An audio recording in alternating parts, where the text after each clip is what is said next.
What happens when your bedroom walls start to breathe and the darkness detaches itself to watch you sleep? Between the worlds of dreams and reality lies a paralyzing void where sinister figures hunt the conscious mind. We are diving into 3 whispered tales of sleep paralysis encounters so vivid they will make you dread the moment your eyes drift shut tonight. Is it a trick of the brain, or is something truly waiting for you to freeze?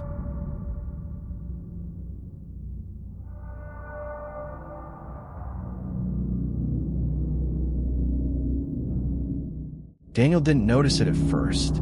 The first few nights in the apartment were uneventful, quiet, almost unnaturally so. No traffic outside, no neighbors through the walls, just a stillness that felt padded like the world had been muffled. Then came the waking, 2:17 a.m., always exactly that time. At first, he thought it was coincidence. His phone screen would glow softly on the nightstand, confirming it each time. 2:17, no missed notifications, no alarms, just that time, and a feeling like he wasn't alone.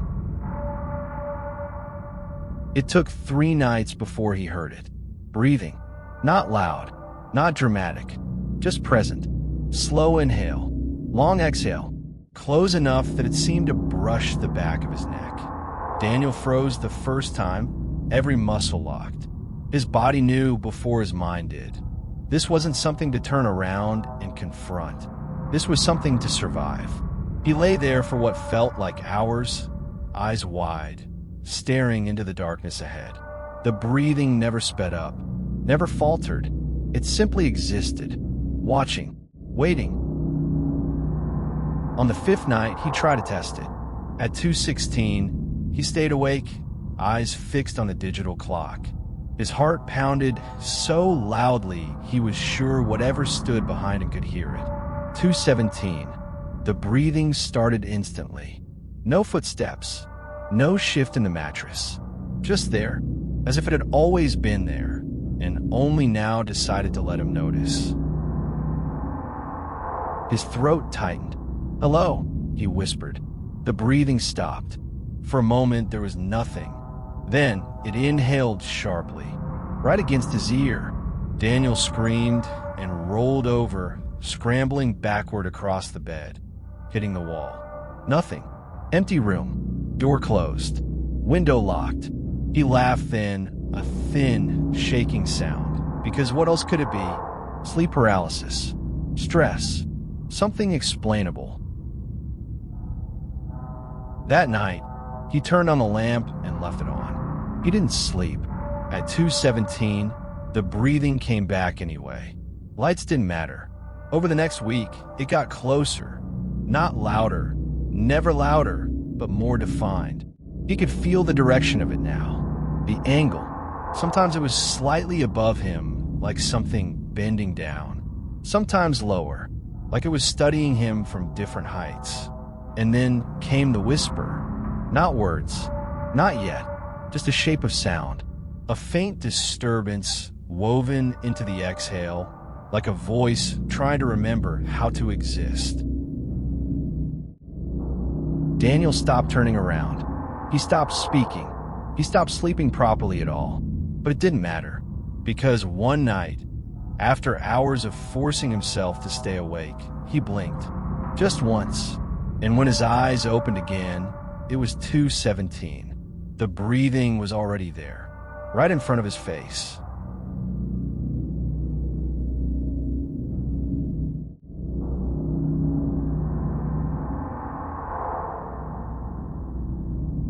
Maya knew something was wrong with the mirror before anything happened.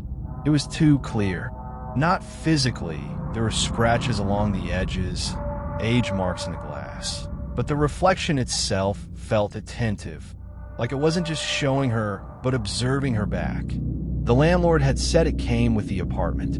Antique, he'd called it, as if that explained why it was bolted into the wall opposite her bed. She tried not to look at it at night. That lasted 3 days. On the fourth night, she woke up and found herself staring directly into it. She didn't remember opening her eyes, didn't remember turning her head, but there she was, locked in her own reflection. Everything was normal. Her breathing, her blinking, the slight shift of her blanket as she moved her hand. Perfectly in sync, until it wasn't. The change was so small she almost missed it. Her reflection blinked, a fraction of a second too late. Maya's stomach dropped. She sat up slowly, testing it. Her reflection followed, but there was always that delay now. Subtle, almost polite, like it was pretending to be her. She laughed nervously and turned on the light. The delay vanished instantly. Everything matched again. "Okay," she whispered. "Okay, that's just my eyes. Tired." She covered the mirror that night with a blanket. In the morning, it was folded neatly on the chair. Not fallen, not slipped, folded. She stopped covering it after that. It didn't like being ignored, because it escalated. The next time it smiled, Maya had been lying still, trying to sleep, when something pulled her attention back to the mirror. That same quiet insistence. She looked, and there she was, watching herself, except the version of her in the mirror was already smiling. Wide, too wide. Maya's own lips were still. Her chest tightened as she slowly reached up and touched her face, as if that would force the reflection to correct itself. It didn't. Instead, the reflection raised a finger to its lips. A silent gesture. "Don't." Maya stopped breathing. Behind her reflection, deep in the dimness of the room that should have been empty, something moved. Not fast, not sudden. A shift, like a shape adjusting its position in the dark. Her reflection's eyes flicked, just for a second, to whatever stood behind her. Then back to Maya. The smile softened into something almost sympathetic. Maya heard the voice not in the room, but inside her head, clear and close. "It's been here longer than you." Her vision blurred with tears. She wanted to turn around. Every instinct screamed at her to look, but the reflection shook its head, slowly, deliberately. "No," it mouthed this time. Behind it, the darkness leaned closer. The outline became wrong, too tall, too narrow, bending in ways that didn't match anything human. Maya squeezed her eyes shut. When she opened them again, morning light filled the room. Everything was normal, except for one thing. In the mirror, there were faint, greasy handprints on the glass, pressed from the inside.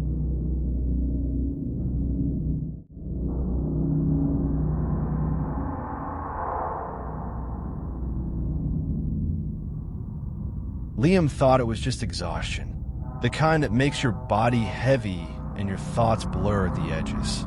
So when he first felt the mattress dip, he didn't question it. It was small, subtle, like something light had climbed onto the bed. He shifted slightly, half asleep, expecting the feeling to fade. It didn't.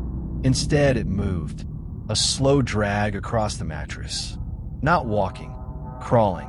His body stiffened. "Stay still," he told himself. "You're dreaming." The weight reached his legs and paused, then continued upward. Careful, deliberate, avoiding sudden movements, like it didn't want to wake him. That thought snapped him fully conscious. His eyes stayed closed. He didn't dare open them. The weight climbed higher, pressing into the bed beside his torso now. He could feel the indentation clearly, too clearly. This wasn't a vague sensation. This was physical, real. Another point of pressure appeared near his shoulder. Then another. Hands. There were hands on the mattress, one on each side of him, holding it down, caging him in. Liam's breathing became shallow, controlled, the way animals play dead when something dangerous is near. The mattress creaked softly as more weight leaned in, hovering above him now. He could feel it, the presence. Dense, close, watching. Seconds stretched, or minutes, or longer. Then a breath. Warm, moist. It brushed the shell of his ear. He flinched before he could stop himself. The hands tightened, not gripping him, never touching his body, but pressing deeper into the mattress, as if anchoring whatever was in place. The breath came again, slower this time. Interested, a voice followed, not loud, not whispering, just there, right beside his ear. I wonder when you'd notice. Liam's eyes snapped open. His room looked exactly the same. Empty, silent, but the pressure didn't go away. He could see the mattress sinking beside him. 2 deep impressions where hands pressed down. Another indentation near his waist. And above him, nothing. But the space felt occupied, distorted, like heat rising off asphalt bending the air. I've been careful, the voice continued, almost thoughtful. Most of you never wake up. Liam tried to move. He couldn't. Not paralysis, something else. Like the space around him had thickened, holding him in place. The mattress dipped further, closer, lower, as if whatever hovered above him was bringing its face down toward his. I like this part, it said softly. A pause. Then, when you realize I've always been here. The pressure shifted, not away, but onto him. Not enough to crush, just enough to be unmistakable. Contact, the first real contact. And as Liam stared into the empty air inches from his face, something blinked.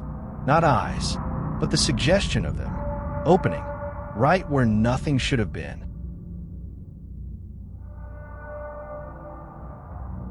Thank you for watching. Don't forget to like and subscribe.